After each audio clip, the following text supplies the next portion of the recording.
Olá, meus queridos amigos, sejam todos muito bem-vindos a mais um vídeo aqui do nosso canal. E hoje nós temos mais um vídeo de história. Nós temos o terceiro episódio desta épica série sobre a República de Weimar. Um período da história que vai, na verdade, ter um papel crucial na própria história do mundo. Esse aqui é o ovo da serpente, né? É nesse período que vai se incubar a ameaça mundial que vai ser o nazismo.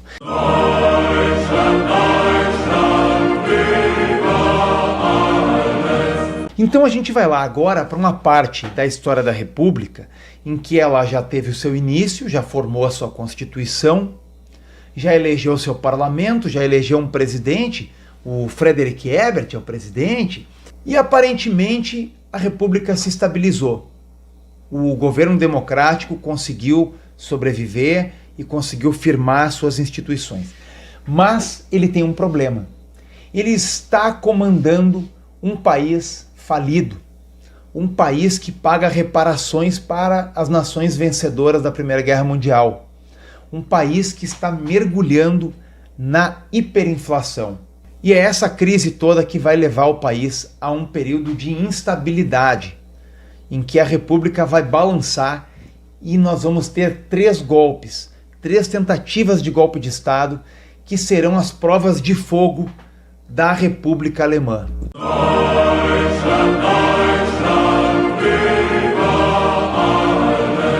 Em 1923, no começo do ano, acontece uma coisa desastrosa na Alemanha.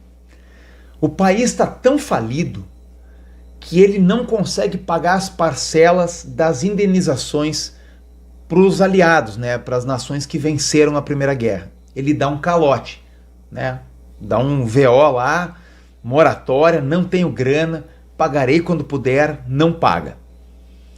De acordo com os termos do tratado, em caso de não pagamento das parcelas das reparações, as outras nações, as nações vencedoras, poderiam ocupar partes da Alemanha para fazer com que a economia daquelas partes da Alemanha funcione como pagamento das indenizações. Ou seja, a França, por exemplo, poderia invadir um pedaço da Alemanha, tomar ali as fábricas e as minas e tudo, e direcionar todos os lucros e os faturamentos para o pagamento, né, para se indenizar nos termos do Tratado de Versalhes.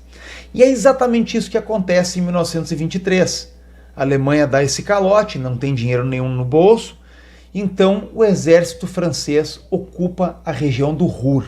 Vão haver várias ocupações, é uma área maior, mas essa área aí que é o estopim do levante de Custrin. Por quê?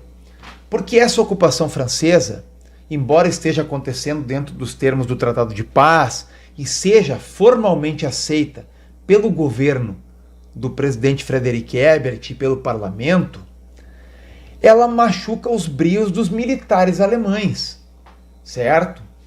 Então, uma porção de militares, não o comando do exército, militares, grupo isolado, né, por conta própria, uma porção de militares alemães resolve resistir. E a população local também estava resistindo. Tinha gente na localidade resistindo lá com violência aos ocupantes, atacando os soldados franceses.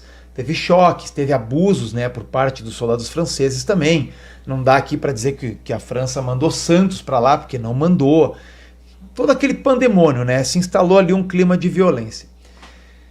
Então esses militares e muitos cidadãos indignados vão tentar fazer um levante para resistir a essa pouca vergonha e tal, e vão tentar tomar a cidade de Custrin. Daí vem o nome do golpe, né, o levante de Custrin e tal. E eles vão tentar tomar essa cidade porque essa cidade ela serve de fortaleza, então os caras querem para começar ali uma insurreição nacional contra esse governo controlado pelo SPD, pela esquerda, né, esses entreguistas, esses derrotistas, porque no fundo, o ideário desses insurgentes de Custrin é o ideário do DNVP, do partido da direita, do partido nacionalista, do partido que eu já descrevi aqui em vídeos anteriores dessa série, né, que é aquele ideário que acredita na teoria da facada nas costas, né? Que o exército não tinha perdido a guerra, que socialistas e judeus e as elites internacionais fizeram uma rendição fajuta, todo aquele papo, né, cara? Então os caras, eles estão ali para reconstruir a Alemanha grande, da época imperial e tal, e tentam tomar Custrin.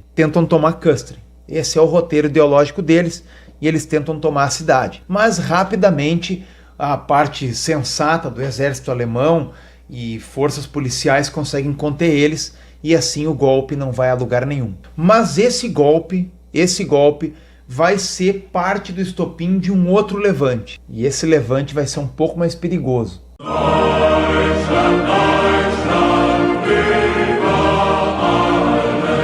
Dia 23 de outubro. 23 de outubro. O que é que tem nesse dia que é tão especial? Tu sabe? Eu vou te dizer. É o meu aniversário. Isso aí. 23 de outubro é o meu aniversário. Mas, nessa mesma data, em 23 de outubro de 1923, começou o Levante de Hamburgo, que também é um fato importante. Bom, o background desse levante, ele é bem diferente daquele do Levante de Custrin, porque esse levante agora é um levante, uma insurgência de esquerda.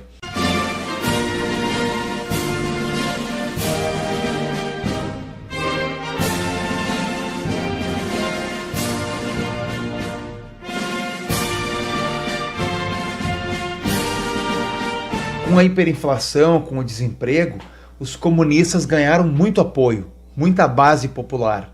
Afinal de contas, o discurso deles de que o capitalismo não serve, com as teorias de Karl Marx, Lenin, de que os trabalhadores têm que tomar o poder, ele se torna um discurso popular quando o povo está passando dificuldade. E os trabalhadores alemães estavam numa desgraçada, porque a inflação no país estava disparada, estava absurda, né, cara? A gente tem ali aquela imagem do pessoal indo comprar um pão com um carrinho de mão cheio de dinheiro. Foi nessa época aí.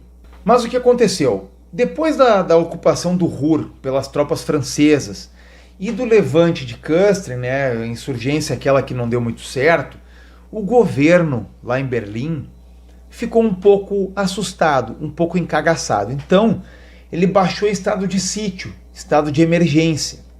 Ou seja, o governo baixou um estado que lhe dava poderes especiais, poderes quase ditatoriais para poder lidar com a crise, certo? Sem ficar amarrado ali pelas formalidades democráticas. Em seguida, o próprio parlamento passou uma legislação que dava mais poderes ao chanceler. O chanceler nessa altura, ele era o Gustav Stresemann, aquele cara de quem eu falei aí no vídeo passado ou retrasado, não me lembro, tá? Um cara muito importante, um cara muito inteligente, mas ele ganhou esses poderes ditatoriais para tentar botar o país nos eixos de novo. E essa centralização de poder, ela obviamente não foi aceita por todo mundo com o mesmo grau de tranquilidade. Teve muita gente que se revoltou. Trabalhadores, desempregados, o pessoal começou a fazer aí umas passeatas e tudo mais, mas faltava uma direção política clara para esse descontentamento. E essa direção política naturalmente veio de dentro da onde? Veio de dentro do KPD, do Partido Comunista. Mas não da direção do Partido Comunista, não. Porque nessa época, o KPD estava tentando fazer conciliações e coalizões com o SPD e com partidos mais ao centro, para participar dos governos. Inclusive até o KPD, ele era parte das coalizões de governo regionais de duas regiões da Alemanha, a Saxônia e a Turíngia. Então o KPD estava participando dos governos, os caras do KPD não estavam fazendo baderna nas ruas e quebrando tudo, não. Eles estavam de terninho, lá nos gabinetes, né? Bonitinho, cafezinho. Eles estavam dentro do governo. Mas tinha uma galera dentro do KPD que mantinha aquele espírito revolucionário de sempre, né, cara? Não era muita gente, não era muita gente. E a revolta explodiu, então, em Hamburgo. Lá na região de Hamburgo, o KPD tinha 14 mil membros. 14 mil membros. E desses, apenas 1.300 acharam que era hora de ir para as ruas fazer revolução. Então era uma minoria. era menos de 10% do partido. Mas esses caras foram para as ruas, conseguiram apoio dos trabalhadores. No fim das contas, eles conseguiram juntar aproximadamente 5.000 pessoas na cidade de Hamburgo. E eles tomaram 26 delegacias de polícia. 26, e eles pegaram as armas naturalmente. Então, eles fizeram o quê? Eles fizeram a mesma coisa que os comunistas e anarquistas tinham feito já várias vezes na história recente da Europa, né, cara? Tinham feito na Comuna de Paris, tinham feito ali nas revoluções socialistas na própria Alemanha, que a gente viu ali no nosso videozinho aqui no canal. Se tu não viu ainda, tu tem que ver esse vídeo, inclusive, porque ele é super explicativo, né? E eles fundaram, em Hamburgo, o embrião de uma república socialista, né? Soviética, assim, um negócio muito louco. Tomaram partes da cidade e acharam que iam conseguir espalhar a revolução para o país inteiro, para a Alemanha toda, né, cara? Isso tudo aconteceu no dia 23 de outubro. Obviamente o governo mandou forças do exército. E aí vocês me perguntam, esses insurgentes, eles não sabiam que o governo ia mandar as tropas? Eles sabiam, mas eles contavam com duas cartas, eles tinham dois grandes trunfos, né? Duas grandes apostas. A primeira delas era de que o povo alemão iria se levantar, que aquela insurreição lá em Hamburgo, ela inspiraria uma revolução nacional do proletariado. Isso não aconteceu. Outra grande aposta dos caras de Hamburgo era que a União Soviética viria socorrer eles. Não aconteceu, inclusive porque a posição moderada e conciliadora do KPD, naquela fase, da direção geral do KPD, ela era consequência de uma conversa e de um entendimento que envolvia o governo da União Soviética. O próprio Leon Trotsky, falando com os dirigentes alemães do KPD, o Trotsky, que era o grande advogado da teoria da Revolução Mundial, o Trotsky disse para os caras que a Alemanha não estava no momento revolucionário, que não era hora de fazer levante. Então, claro, a União Soviética lavou as mãos, não vou ajudar esses loucos, né? Não vou ajudar esses loucos. E aí, rapidamente, o levante, a insurreição de Hamburgo, ela foi dizimada, ela foi esmagada pelas forças do exército e da polícia alemã. Mas o levante entrou para o folclore dos comunistas como um ato glorioso, e muito mais do que isso, o levante gerou um herói. Sim, ele gerou um herói, um cara chamado Ernst Thälmann. Vou mostrar a foto do Thälmann aqui. Olha que baita comunista, cara. Ele tá até usando uma boina. Sim, que comunista do século XX tem que usar boina, né, cara? Tinha que aparecer de boina. O Lenin usava boina. Olha que legal esse cara. Esse cara, ele vai sair das cinzas desse levante fracassado como uma lenda, como um grande nome. E ele vai ser, daqui a pouco mais, o grande líder do KPD, o grande líder dos comunistas na Alemanha. Então, pelo menos, o levante conseguiu criar essa lenda. Por um outro lado, ele vai ter algumas consequências nefastas, algumas consequências nacionais e de longo prazo, certo? A primeira delas é que ele azedou as relações entre o SPD e o KPD. A partir de agora eles vão se afastar cada vez mais, e o KPD não vai mais participar de coalizões governistas, não vai mais conversar com o centro. O mais interessante é que essa insurreição comunista fracassada, ela vai também fazer com que grupos da direita sintam que precisam tomar o poder à força, antes que os comunistas tomem, né?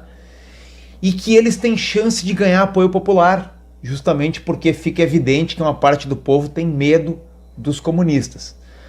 E vai ter um grupo que vai tentar tomar o poder, é um grupo lá na Baviera, que vai fazer uma baderna na cidade de Munique. É um grupo do qual tu certamente já ouviu falar, mas tu tá vendo agora ele na sua juventude, no seu nascedouro, que é o Partido Nazista.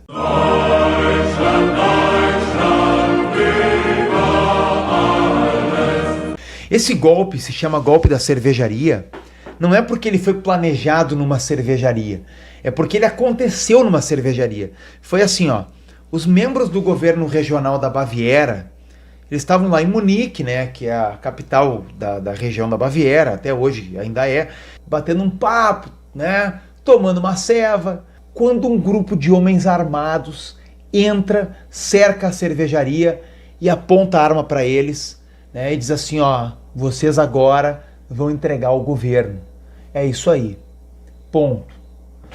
Olhando para os homens armados, eles percebem que parece ser mais uma Freikorp, né? Mais um bando de soldados renegados, veteranos de guerra, mas eles percebem a presença de um herói da Primeira Guerra Mundial, o as da aviação, Hermann Göring. O Göring estava lá comandando essa operação de sequestro, né? De sequestro. E logo depois chega dentro da cervejaria um sujeito estridente, baixinho, falastrão, chamado Adolf Hitler. The National Revolution has begun. The building is surrounded. No one may leave. Any trouble you will be shot. E o Hitler faz um discurso. E muitas pessoas na cervejaria, inclusive, são convencidas pelo discurso. Cara, e o Hitler tá ali para comandar um golpe. E o golpe é isso aí mesmo. Eles vão tomar o poder na Baviera e eles querem que os membros do governo regular, do governo eleito, caiu um bagulho aqui, eles querem que os membros do governo constitucionalmente eleito para a região assinem um documento entregando o governo para eles, para os nazistas. O único obstáculo que parece ter nesse projeto dos nazistas é que o grupo não apresentou ainda uma figura com credibilidade o bastante para que o povo aceite como governante. Mas isso se resolve um pouquinho depois porque chega na cervejaria mais um membro do golpe. Aliás, um golpista conhecido nosso, né, lá de um levante que teve em 1920, que tu já viu aqui nos vídeos anteriores dessa série. É o general Erich Ludendorff. Ele é a figura que os nazistas querem colocar no governo porque ele tem essa moral toda, né? Ele é um grande cara que o povo vai aceitar. E fica ali, aquela turma, né, a gente armada, os membros do governo, os frequentadores da cervejaria, todo mundo ali, e o povo lá fora sem saber muito bem o que está acontecendo, sem entender bem a situação. As unidades do exército que estão na região e a polícia, os caras não sabem bem como agir. E tudo isso muda, porque o Hitler tem que sair da cervejaria para resolver um problema fora. E o Ludendorff, ele fica na cervejaria. E o velho, cara, ele acreditava em promessa aqui, ó, no fio do bigode. E ele conversa com os membros do governo e os caras dizem para ele, olha, a gente quer ir para casa, não vamos pegar vocês pelas costas, a gente jura, assim, ó, de mindinho que não vai fazer sacanagem. Ludendorff deixa eles irem e claro que eles não vão para casa, claro que não. O Hitler volta para a cervejaria e ele percebe que deu merda, né? E aí o Ludendorff, como um bom soldado, ele vai lá e diz o seguinte, vamos marchar. E os nazistas saem pelas ruas marchando e tal, e vão em direção à sede do governo. Ainda achando que vão chegar lá e que vão entrar e vão começar a governar a Baviera. Obviamente já deu tempo dos caras organizarem a reação ao golpe. Então quando os nazistas chegam lá na porta do prédio, eles são alvejados, começa um tiroteio, né? O Hitler foge, o Ludendorff fica, mas ninguém atira nele, porque afinal de contas é o Ludendorff, né? O Göring, o as da aviação, ele leva um tiro assim entre a virilha e a perna. Esse tiro vai mudar a vida dele para sempre, porque quando a gente pensa no Göring, a gente pensa naquele cara gordo, né? Da Segunda Guerra Mundial, o comandante da Força Aérea gordo. Ele fica gordo a partir daí, desse tiro. Ele começa a tomar morfina para não sentir dor, e daí ele fica viciado. Então o Göring, ele vai começar a decadência. Enfim, dá tudo errado para os nazistas. E os líderes do partido são presos. O Hitler, o Heinrich Himmler e também o Rudolf Hess. E uns outros caras menores também. Eles são presos, são mandados para a prisão de Landsberg, originalmente para ficar presos durante anos, eles vão ser soltos logo depois, mas na prisão o Hitler, que é o líder do movimento, ele escreve o livro dele, o Mein Kampf, E a partir daqui é muito interessante, porque os nazistas percebem que eles não vão tomar o poder pelas armas, eles resolvem participar das eleições pela via democrática. Só que tem um problema. Como eles deram um golpe, eles estão proibidos de concorrer em eleições. Então o Partido Nacional Socialista dos Trabalhadores Alemães está proibido de concorrer em eleições. Está na ilegalidade. O que os caras fazem? Eles montam o Movimento Livre Nacional Socialista, que é um outro CNPJ, né, cara? E vão concorrer ali para frente.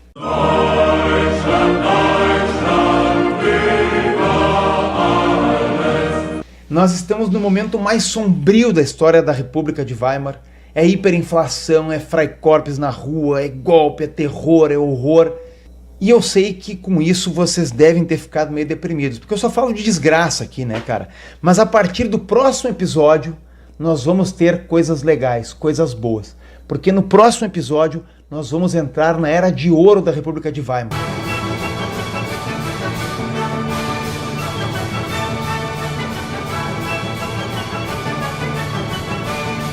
Então, galera, fiquem ligadinhos, não percam e voltem aqui, se inscrevam no canal,